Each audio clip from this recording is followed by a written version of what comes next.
Bayad ako ng smart credit permit. Business tax.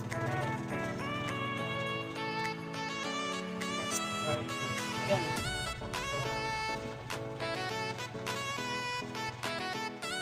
Sama ko po.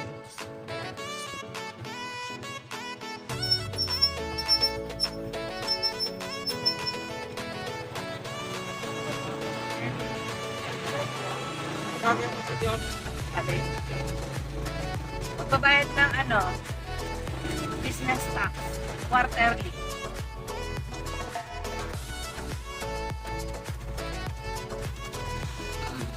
Tahimik naman dito, walang maingay na tawag niyan, kandidato. Ang bilis lang naman line. Konti ang tao naman kahit deadline. Hindi pa lang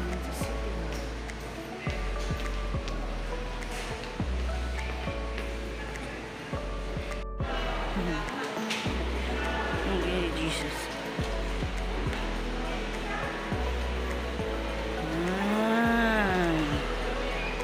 Busy sila sa paggawa ng decoration. Tapos na ako. Bilis lang. Wala pang 5 minutes. Tapos na.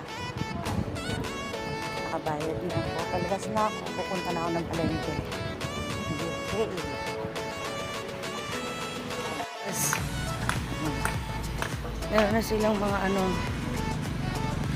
tinda-tindahan na gagawin. Native.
Barangay.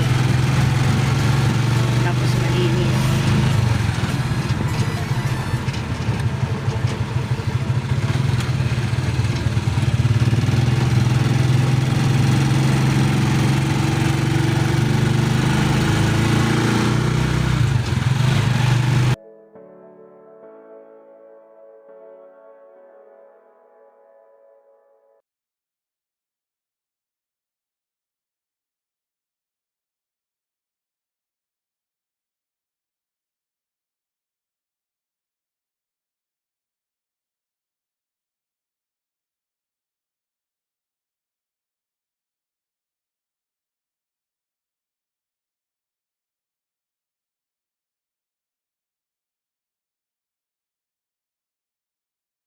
Ang ginawa ko,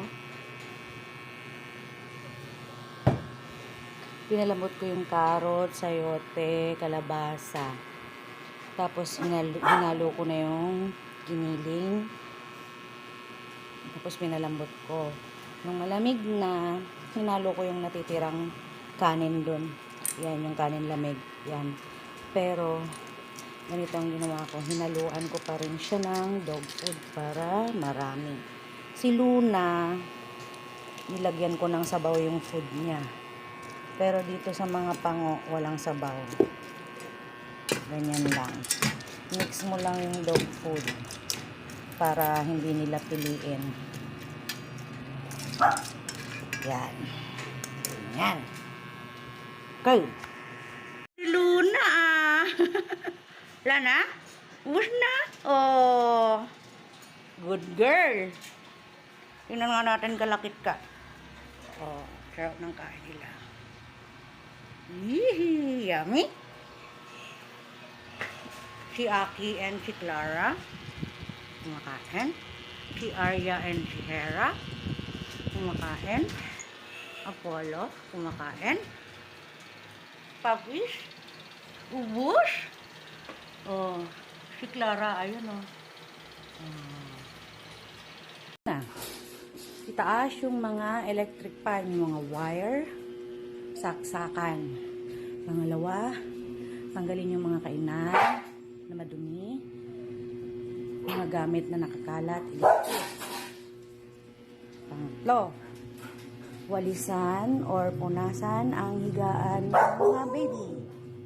Pang-apat, buhusan ng tubig si Luna, tapos i-brush kung merong tae.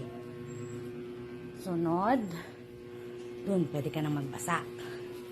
Kahit yung Zonrox na color safe lang, kahit wala ng downy kasi hindi pwede lagi sa mga balbons ang masyadong mabango. Next, ang ginagawa ko, hihilahin mo lahat yan para yung mga tubig na nandun sa gilid, iwalis mo papunta dito.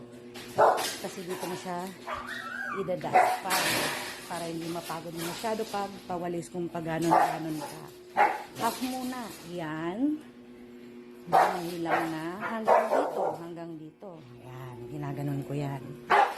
Tapos, tutuyuin mo na yan. Budasan mo. Tapos, pag wala ng tubig, imaan na para sure na tuyong-tuyo siya. Para maiwasan ang madulas. Hanggang ngayon masakit pa yung kamay ko, siko ko. Next, dito naman, di ba? Siyempre ba, maraming tubig ang nag-gasto sa paglinis kay Luna at sa cage niya. Pupunta yan dun sa ilalim ng oven. Hihilahin mo to, hihilahin mo to, hihilahin mo to dito sa gitna. Dito. Saka mo wawalisin pag ganun. Wawalisin mo pag ganun yung tubig. Dun ka naman magdadaspan hanggang sa maubos yung tubig. Next na gagawin. Pag okay ka na dito, walis naman sa labas. Kailangan malinis din yung labas. Pag nakawalis ka na doon, yung mga kalat mo dito, wawalisin mo rin. Plus, ang pinaka-last, maghuhugas ng mga hugasin. Ganun.